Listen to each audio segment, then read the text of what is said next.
입정 바로. 네, 반갑습니다. 반갑습니다.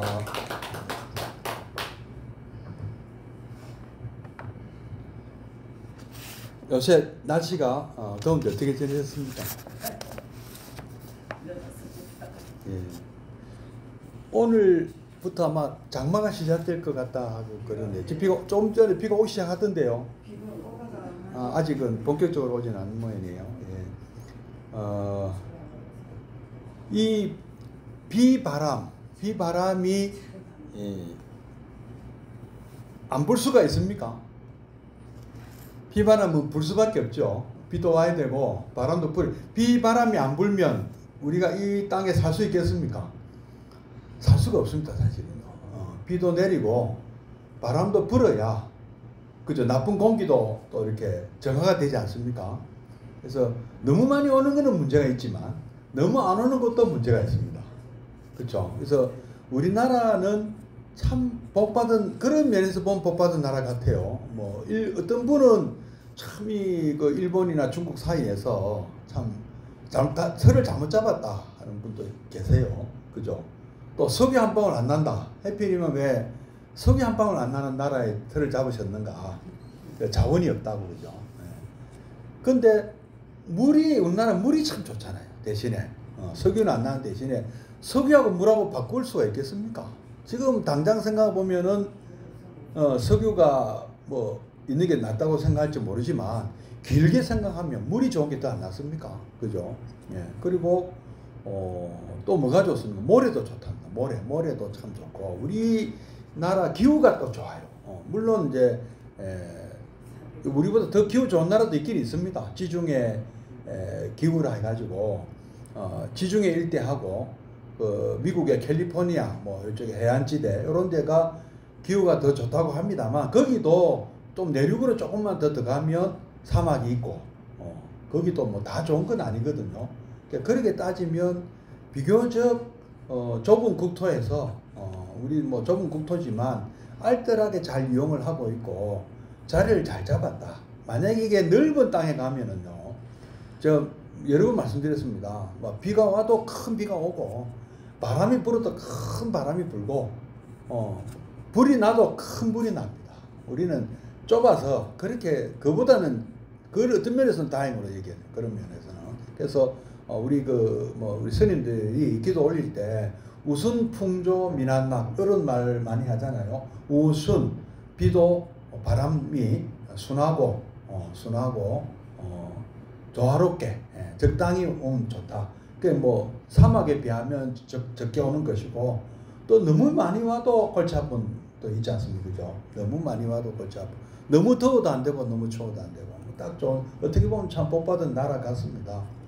근데 이제 그 옛날에 부처님 당시에 부처님께서 이제 이렇게 맨발로 45년 동안 이렇게 인도 대륙을 종행으로 누비고 다니면서 전법을 하실 때 어느 깊은 산 속으로 가셨어요. 그러니까 이제 어떤 지역에서 어떤 지역으로 갈 때 강을 건너야 될 때도 계시고, 그죠? 산을 넘어야 될 때도 있잖아요. 산을 넘어야 다음 또 그 장소로 갈 수 있는데, 그건 이제 뭐 국경지대죠. 높은 산이라는 것은 되게 국경이 많습니다. 국경. 그러니까 어느 나라의 치안도 미치지 않는 곳. 그런데 그런 데도 사람이 살더라는 거죠. 그리고 거기는 무서운 짐승들이, 호랑이도 막 있고 막 그 무서운 짐승들도 많은데도 이런 데 사람이 사나 하고 놀랬다고 합니다. 사람이 다닐 수 없는 그런 것 같은데, 그래도 이제 그 2600년 전만 해도 인도 대륙은 대부분 다 사람이 살지 않는 곳이 많았습니다. 그럼에도 불구하고 이 높은 고개 꼭 이 험한 이런 곳에도 사람이 사는구나. 어떤 사람이 거기서 사는가 하고 이제 만난 사람에게 물어봤어요. 왜 이 높은 산 골짜기에 살고 계시냐 하고 물어보니까 하는 말씀이, 저쪽 나라 가니까 저쪽 나라 임금이 세금을 너무 많이 때린다.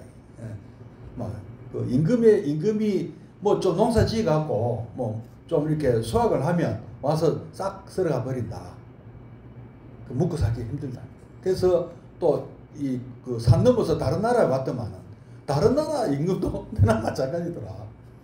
그러니까 정치가 그렇게 잘못하면은 사람들은 숨어 살 수밖에 없는 거다. 산속에. 그러니까 양쪽에 치안이 미치지 않는 곳. 행정력이 그러니까 누가 와서 세금으로 빼들어 가지 않는다 이게 산속에는. 호랑이한테 잡혀 먹는 게 차라리 낫다. 이런 얘기까지 할 정도예요. 그래서 참 그만큼 그래서 이 부처님은 이쪽 나라 임금한테도 가서 그런 식으로 정치하지 마시라 하고 가르쳐주고 이 사람들을 위해서 좀 정치를 해야 된다. 또 저쪽 나라 가서도 또 그렇게 말씀하시고 그래서 전쟁하면 또 왔다 갔다 하시면서 말리고 이런 일을 많이 하셨어요. 그래서 이제 제가 왜 이 말씀드리냐면은 이 높은 산에 올라가면 옛날에 알렉산더 대왕도 그랬어요. 알렉산더 대왕도 지금의 이란까지 정복을 했고 그리스에서 뭐 지금으로 치면 터키, 시리아, 요르단, 그다음에 이라크, 이란, 아프가니스탄까지 정복을 다 했거든요. 그리고 이제 파키스탄 쪽으로 넘어온 거예요. 파키스탄, 지금의 파키스탄. 그래서 인더스 강이라는 큰 강 유해까지 왔는데 오면서 제일 힘들었던 곳이 어디냐면은 지금의 아프가니스탄 쪽이에요. 거기에 산악 부족들이 굉장히 사나운 사람들이 많아요. 산에 사는 사람들이. 원래 산에 사는 사람들이 굉장히 거칠고 무섭습니다. 그런 것이 나중에 이제 현대사에도 나오잖아요. 러시아도 아프가니스탄을 침공했다가 혼이 났다 아닙니까? 혼이 나고 쫓겨가고. 뭐 미군도 뭐 탈레반한테 쫓겨난 건 다름없잖아요. 영국도 쫓겨나. 그러니까 그 산꼭대기에 올라가면은 그 사람들한테는 못 이기는 거예요. 아프가니스탄의 뭐 탈레반뿐이 아니고 옛날부터 거기는 산악 부족들은 전쟁 잘하기로 유명한 사람들입니다. 거기. 그런 외에 그 산꼭대기에 있는 사람들이 거칠고 싸움을 잘하느냐. 우리나라도 그렇잖아요. 고구려 사람들이 산꼭대기에서 나라 만들었잖아요. 그죠? 얼마나 전쟁을 잘했습니까? 고구려라는 나라도 전쟁으로 먹고 사는 나라였어요. 뭐 이웃에 옥저, 동해, 뭐 낙남, 뭐 쳐들어가 가지고요. 물건 뺏어 갖고 사는 나라예요. 거기. 뭐 그런 예가 많습니다. 세계사에 보면은. 그래서 왜 이런 사람들이 거칠고 이 싸움을 잘하느냐 또 하면 또 이런 것도 있는 거예요. 어떤 사람이 이제 우리 현장 스님 같은 경우도 저기 청룡고개 파미르스 고개를 넘었거든요. 그때 넘었는데 막 용이 나타나더래. 사람들이 낮은 지대 사람들이 거기 올라가면 무서운 괴물이 있습니다. 용이 있습니다. 용이 막 비, 바람, 구름을 막 부르고 못 다니게 한다 이거라. 근데 이게 이제 뭐냐면은 또 한니발도 알프스 산을 넘어서 프랑스에서 이탈리아 쳐들어갔거든요. 스페인에서 프랑스를 거쳐서 이탈리아로 쳐들어갔는데 또 나폴레옹도 그렇게 했습니다. 프랑스에서 이탈리아 쳐들어갈 때 알프스 산을 넘었거든요. 거기도 역시 스위스에 있는 산악 부족들이 길을 막았었는 거예요. 근데 산에 사는 사람들은요, 이 산을 넘는 사람들이 그냥 지나가는 건지 쳐들어오는 건지 모르잖아요. 그러면 방해를 하는 거예요. 못 지나가게. 저거 쳐들어오는가 싶어갖고. 그러면 막 함정도 파놓고, 짐승을 잡는 함정을 막 파놓고, 그리고 날씨를 잘 알잖아요. 기상 조건을. 언제쯤 안개가 끼고, 언제쯤 막 비바람이 불고 하는 걸 잘 아는 거예요. 그거를 이용해가지고, 그때 짠 나타나는 거예요. 짠 나타나가지고 얼굴에 막 이렇게 무슨 얼굴에도 막 위장크림 바르고 요즘으로 치면은 그러고 나타나서 뒤통수를 치거나 막 기습을 해서 막 공격을 하거든. 그러니까 밑에 낮은 지대 사람들이 살 때는 저 사람도 괴물이다 이거라. 용이다. 용으로 부르는 거예요. 이거 보면 그런 막 나오잖아요. 전룡, 야착, 건달바, 아수라, 가루라, 긴나라, 마우라가, 인, 비인 등 괴물 얘기들이 막 나오는데 이 괴물이라는 사람들은 괴물이라는 존재들은 실제로 이런 괴물이 있어서가 아니고 그런 사람들을 이 평지에 사는 사람들은 와 무섭다 괴물이다 이렇게 본다는 거죠. 우리나라도 이런 용이 나오는 전설이 많거든요. 임금이 지금 개웅포인가 울산에 신라지대 때 보면 개웅포 오니까 그 지역에 용이 나타나서 막 이런 막 나오거든요. 그럼 용이란 또 늪지대도 있는 거예요. 늪지대. 그러니까 숲에도 있지만은 늪지대에도 안개가 많이 안 낍니까? 늪지대 가면은. 그러면 꼭 이게 공격을 할 때 아주 안개가 자고 할 때 공격을 하거든. 지키는 쪽에서는. 병력은 적으니까, 숫자가 적으니까 많은 사람을 이기기 위해서는 그런 지형지물이나 기상 조건을 이용한단 말이에요. 그러니까 이건 용이다. 그러니까 그 지역의 토착 원주민들이 그런 식으로 나타나서 공격을 하면 당하는 입장에서 볼 때는 용이 나타났다 보는 거예요. 이제. 그래서 이제 이런 철룡, 야차, 건달바, 아수라, 가루라, 긴나라, 마우라가 이런 것들은 인간이 아니다 이렇게 본 거죠. 이제 평지나 이렇게 날씨 환경 좋은 데 사는 사람들은 그래서 이렇게 보는 거예요. 당구 신화에도 우리 호랑이와 곰이 나오잖아요. 그러니까 평지에서 온 사람한테는 영판 그 사람들이 호랑이나 곰 같은 존재라, 무서운 사람들이라. 거기서는 산에서는 못 이긴다. 말 타고 왔지만 산에 말 타고 올라올 수 있습니까? 걸어서 올라와야 되잖아요. 그럼 거기에 호랑이 같은 사람들도 있고 곰 같은 사람들도 있더라. 그러니까 웅녀는 처음부터 곰이 아니고 그런 어떤 그 정도로 이렇게 보이는 사람들이었다는 거예요. 이렇게 보시면 맞아요. 옛날 설화나 신화나 이런 거 보면 어떻게 곰이 변해서 사람이 될 수가 있습니까? 그 부족 이름이 그 정도의 어떤 밑에 사람들이 볼 때는 무서운 사람들이고, 반대로 또 그 사람들 입장에서는 이 말 타고 온 사람들도 무서운 거예요. 하늘에서 떨어진 사람으로 또 취급을 했어요. 그 사람들은 갑자기 말 타고 나타나면 얼마나 무서웠겠어요. 그러니까 서로가 서로를 무서워한 거예요. 말하자면. 그러다가 이제 서로가 알게 되고 친하게 되고 해서 나라를 만들었다. 같이 힘을 합쳐서 나라를 만들었다. 이게 이제 당구신화가 그렇게 만들어진 거거든요. 그러니까 전부 보면 괴물이 아닙니다. 밤에 나타나면 다 귀신 같잖아요. 밤에 하고 나타나면 다 겁나잖아요. 그죠? 그래서 귀신이라고 본 거고. 또 우리 또 전쟁 때 보면 어릴 때 제가 아버님하고 아버님이 참 서부 그걸 좋아하셨거든요. 제 기억에 서부 가면 저는 막 인디언이 나타나면 숨었어요. 영화에 나오는 인디언인데 너무 무서워서 얼굴에 막 바르고 그죠. 이런 거 모자 막 쓰고 얼마나 무서웠어. 도끼 들고 나타나면은 막 이렇게 숨고 이랬던 기억이 나거든요. 전쟁터에는 그렇게 나가는 거예요. 싸우러 나갈 때는. 그리고 투구도 이렇게 무서운 투구를 쓴다거나 아니면 괴물 같은 이렇게 분장을 하고, 이제 불멸의 수시 보니까 거기도 그런 나오더라고요. 일본군이 처음 왔을 때 처음엔 사람이 아닌 줄 알았대. 우리 조선 사람들이 볼 때는 일본 군인들이 괴물로 봤다는 거라. 이게 그렇게 뭔가 투구나 이게 분장을 그렇게 한다는 거죠. 상대편을 겁을 주기 위해서. 이거는 옛날에는 시저가 영국을 쳐들어갔을 때도 거기 원주민들이 그랬대요. 이렇게 막 바르고 나왔대요. 푸른 그걸 푸른 칠하고 옛날 다 그래 했습니다. 옛날에는 어느 나라나. 그래서 그런 것을 사람으로 볼 수 없을 정도였기 때문에 이런 이제 표현을 한 것입니다. 이런 것들이.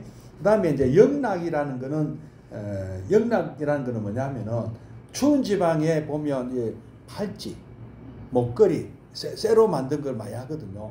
굉장히 시원하답니다. 여름에 이렇게 은팔찌 같은 거 끼면 시원하다 그러더라고요. 장식도 되고 그런 걸 얘기하는 것이고요. 그 다음에 이제 우리 경주 불구사 가면 석가탑 다보탑 있죠. 그게 이제 법화경 내용으로 지은 거거든요. 그러니까 불구사라는 절 자체가 법화경을 바탕으로 지은 절이에요. 지은 이유가. 그리고 그래서 석가탑이 있고 다보탑이 있는 거예요. 요 보면 여기도 나오죠, 그죠? 중간에 보면 석가모니 불을 받들어 올리고 한쪽에는 또 한 몫은 다보탑에 받들어 올렸다. 요런 구절에 의해서 입각해서 불구사에 그렇게 탑을 이렇게 조성한 겁니다. 대웅전 앞에. 그래서 뭐 이런 경전에 다 있는 거를 실제로 이제 한 거고, 우리 또 뭐 이런 그림들이 보면 우리나라 사찰에 보면 또 이런 뭐 여러 가지 불화나 탱화나 이런 데 보면 참 이런 것들을 많이 그려넣거든요. 여기 이쪽에 보면 신중도 말하자면 이런 그림들을 활용한 거죠. 이런 내용들을 가지고 여기 보면 막 무섭게 무서운 분도 있고, 뭐 또 이렇게 선비 그 학자 같은 분들도 있잖아요. 신중에 보면은 그 화엄성중이라 해가지고 그 표현을 한 거죠. 인도의 신들을 이렇게 좀 표현한 겁니다. 그리고 관세음보살에게는 신통력이 있다. 신통력은 대개 6가지를 얘기하거든요. 6가지 신통력이 있는데, 어떤 사람의 미래를 본다거나 또 어떤 사람의 과거를 본다거나 끄세요. 그거 됩니다. 어떤 사람이 마음을 근데 그 어르신들 뭡니까? 그 과거를 알고 미래를 알고 마음 보는 게 좋습니까? 혹시 제가 여쭤보고 싶네요. 과거를 볼 수 있고 미래를 볼 수 있고 남의 마음을 읽을 수 있으면 좋을까요? 안 좋죠. 그런 신통력이 들어가거든요. 그런 게. 근데 부처님께서 그러셨어요. 누진통, 그러니까 번뇌가 완전히 없어지지 않은 사람에게는 그런 능력이 간혹 수행을 많이 닦으면 그런 능력이 생긴대요. 뭐 무리를 걸어 다니거나 뭐 신족통이나 이런 게 생기는데, 그것이 바람직하지 않다고 하셨어요. 누진통이 있어야만 감당이 된다. 왜냐하면은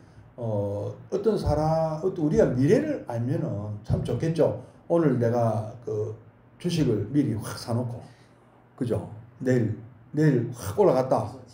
오늘 내일 안 올라가네. 월요일 올라가는데 오늘 금요일이니까. 월요일 날 내가 주가를 미리 안다면, 그죠? 오늘 미리 확 사놓고 얼마나 좋겠어요. 그 월요일 확 올라갈 때 팔면, 그죠? 이런 생각 안 드세요 혹시? 그죠? 미래를 안다면, 예? 미래를 알면 좋지. 좋겠죠. 좋을 것 같죠. 근데 자기가 보니까 그 다음에 보니까 그날 자기가 죽는 거야. 그러면 주식 그게 무슨 소용이 있어요? 그러니까 우리는요, 가만 생각해 보시면, 내가 지금 언제 죽는 걸 모르니까 살고 있는 거예요. 만약 이건 안다고 생각해. 우리가 이제 옛날에는 암에 걸리면 얼마 못 산다고 의사가 얘기하면은 이 사람이 심정적으로요, 멘탈 붕괴고 무너진다. 완전히 멘탈 멘붕이라 하잖아요, 흔히. 정신적으로 미리 그 날짜 되기 전에 죽어. 너무 그 충격받고 사형 선고 받았다고 하잖아요. 심지어는 사형수들도 마찬가지 아닙니까? 사형 이게 언제인지 모르게 한다더라고요. 뭐 지금 우리나라는 뭐 그래 안 하지만은, 그래서 우리가 모르니까 사는 거예요. 저 보면 30년 뒤에 죽는다 해도 지금부터 스트레스 받습니다. 그렇지 않습니까? 그렇지 않나요? 정해져 있다면. 그래서 미래를 안다는 게 반드시 좋은 건 아니에요. 그리고 또 과거를 안다는 것도 마찬가지입니다. 저도 옛날에 참 어릴 때 참 아버님, 어머님 가슴에 못 받는 얘기 많이 했거든요. 철이 없다 보니까. 근데 오늘 내가 그래서 봤는데요. 어떤 애가요, 아빠 죽으면 아빠 카드 내가 써도 돼? 이러더라고요. 우리는 뭐 철부지가 하는 소리지만은, 이제 저는 한 번씩 제가 아주 어릴 때 그 얘기들이 한 번씩 떠올라요. 그런 얘기. 내가 어떤 실수를 했는가 하는 것이, 이게 안 떠올라야 좋은 건데, 그게 떠오르는 게 좋겠습니까? 안 좋겠습니까? 그런 게. 떠오르면 엄청 스트레스 받습니다. 사람은요, 좀 적당히 잊어야 살아갈 수 있어요. 내가 잘못한 게 자꾸 떠오르면 못 삽니다. 스트레스 받아서. 쪽팔리고, 뭐 어디 가서 내가 진짜 참 정말 부끄러워서 얼굴을 들 수가 없어요. 근데 이게 이번 생에 잘못된 것만 떠오르는 건 아니고, 전생의 잘못, 전전생의 잘못, 이게 다 떠오른다고 생각하세요. 하루도 못 살아요. 그러니까 죽는 걸 아는 것도 힘들고, 과거를 아는 것도 힘든 거예요. 모르니까 차라리 낫다는 거예요. 그래서 누진통이 있으면 내가 이제 그런데 구애받지 않을 정도로 번뇌를 다 벗어났다면 괜찮아. 그게 도움이 된대요. 그래서 부처님도 누진통을 얻으셨기 때문에 과거 내가 이런 잘못을 했고 그 잘못 때문에 지금 내가 이런 벌을 받고 있다 하는 말씀을 하실 수가 있었던 거예요. 그리고 너도 그렇고 또 우리 누구는 죽으면 어디 간다 이런 얘기도 한 번씩 하셨거든요. 그분은 누진통을 얻었기 때문에 스트레스를 안 받는 거예요. 그런데 그리고 남의 마음을 아는 것도 그렇지 않습니까? 제가 전부문 보살님 마음을 내가 알았다. 속으로 여러 이제 혹시 뭐 알 수 없잖아요. 마음이라는 것은 다 알아서는 못 사는 거예요. 아이고 우리의 뭐 아무리 지금 친한 것 같아도 사기꾼이 사기치려는 마음 갖고 있는 거는 알면 좋긴 좋겠다, 그죠? 근데 그거는 내한테 욕심이 없으면 안 걸리거든요. 내한테 쓸데없는 욕심 때문에 걸린단 말이에요, 보면. 그래서 뭐 그런 것뿐이 아니고, 근데 그것도 알면은 마찬가지로 엄청 스트레스가 많답니다. 모르는 얘기 약이라 그런 거. 예. 그리고 사람 마음이 수시로 변한단 말이에요. 지금은 안 좋아도 나중에 좋을 수 있고, 지금 좋은데 나중에 안 좋을 수 있다고. 그렇지 않습니까? 그죠? 예. 그런데 어떻게 그거 일일이 그걸 알아서 어떻게 할 거야? 예. 자, 이래서, 이 육신통은, 그래서 우리가 다른 걸 얻으려고 할 필요가 없다. 부처님께서 그러세요. 누진통을 얻으려고 애를 써라. 번뇌를 극복하는 노력. 이게 이제 수행이라고 부르는데, 그 수행은 부처님 말씀대로 사는 거다. 간단하게 말씀드려가지고. 그 부처님이 말씀대로 사는 게 쉽습니까? 어렵습니까? 어렵죠. 어려워요. 그 수행 어렵습니다. 그래서 제일 쉬운 게 뭐냐 하니까 제가 늘 말씀드립니다. 바로 옆에 있는 분이 부처님이고 관세음보살입니다 하고 살면은 된다. 그게 제일 더 이상 쉬운 방법은 없다. 그보다 더 쉬운 방법은 없다. 관세음보살 이 법문품의 얘기가 그 말씀이에요. 내가 남에게 관세음보살이 되어드리고 또 그분을 관세음보살로 보라는 말씀이고, 그 다음에 아미타경에 보면 여러 번 말씀드렸습니다. 극락이라는 곳이 어떤 곳이냐 하니까 나를 좋아하는 사람만 있대요. 그런 데가 있나? 그리고 내가 좋아하는 사람만 있대. 극락은. 근데 지금 우리가 보면 어떤 사람은요, 아니 세상 전부 내가 싫어하는 사람만 있고 전부 나를 싫어해 사람들이. 그게 지옥이야. 다른 게 지옥이 아니고. 그렇게 사는 사람이 지옥에서 사는 거예요. 다 나를 싫대. 나도 그놈들 다 미워. 전부 죄다. 그럼 그 지옥이라. 근데 반대로 전부 나를 좋아하는 사람만 있어. 그러니까 나도 전부 좋아할 수밖에 없어. 그러니까 부처님 눈에는 부처님만 보이고. 그렇게 점점 그렇게 바뀌는 거예요. 그러니까 주변에 전부 나를 좋아하는 사람들만 모이고 또 나도 그 사람들이 좋아하게 되고 그러면 살아서도 극락이라는 거예요. 부처님 말씀대로 살면은 모두가 관세음보살이 되고요. 나도 그분들에게 다 관세음보살이 되어주시고 그게 부처님의 삶이에요. 부처님께서 그렇게 살아라고 하시는 거예요. 나만 자기중심주의, 그 다음에 물질주의, 뭐 돈 많이 벌면 된다, 나만 잘 먹고 잘 살면 된다, 이렇게 하지 말라는 말씀입니다. 그게 행복이 아니라, 거기 과연 그래서 행복하냐? 행복하면 그렇게 해라. 지금 내가 뭐 그러니까 우리나라에서 1등 부자도 행복 안 해요. 왜 행복 안 할까요? 전 세계에서 1등 부자가 돼야 행복해요. 세계 1등이 목표예요. 이 우리나라 1등은 목표가 아니에요. 우리나라 1등으로 만족 못하는 사람이에요. 세계 1등이 돼. 물론 이게 우리나라가 발전하는 계기도 됐어.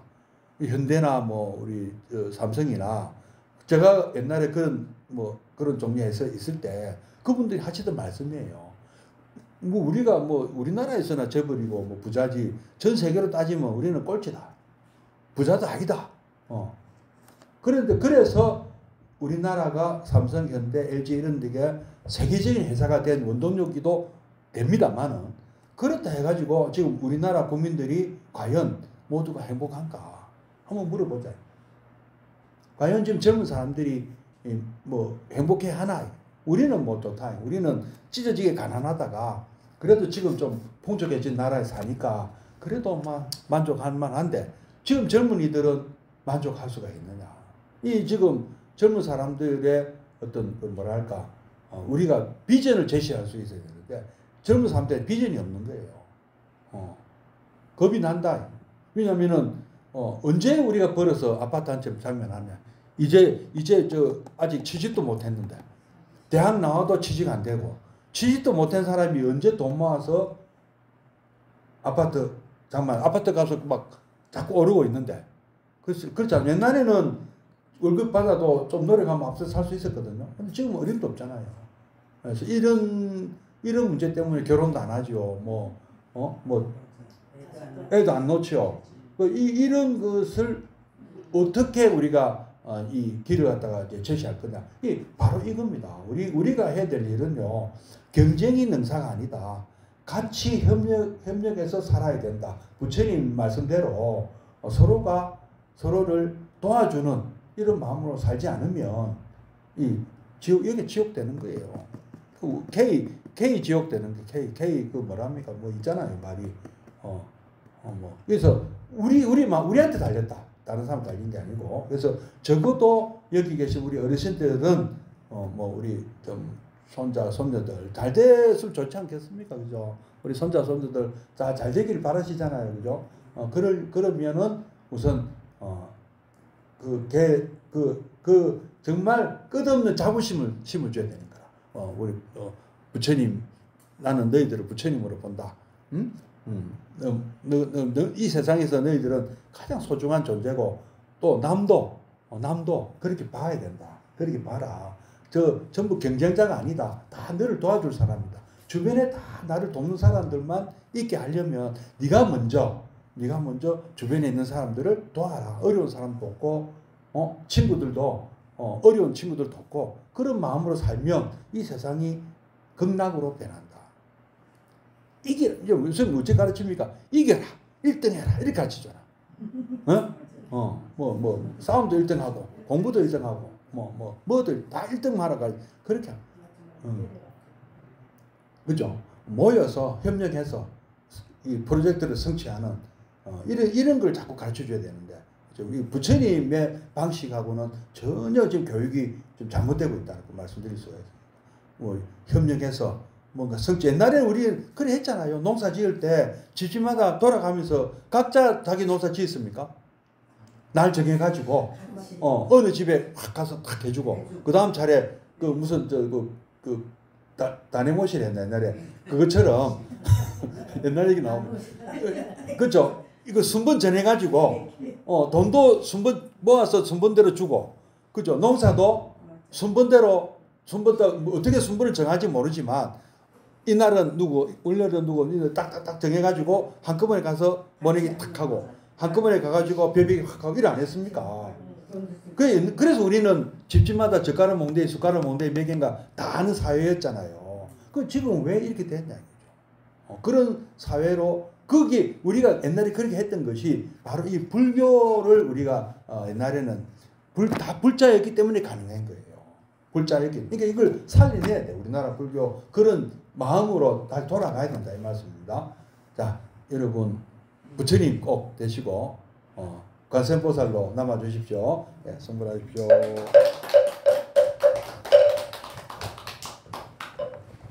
자, 모두 일어서 주십시오.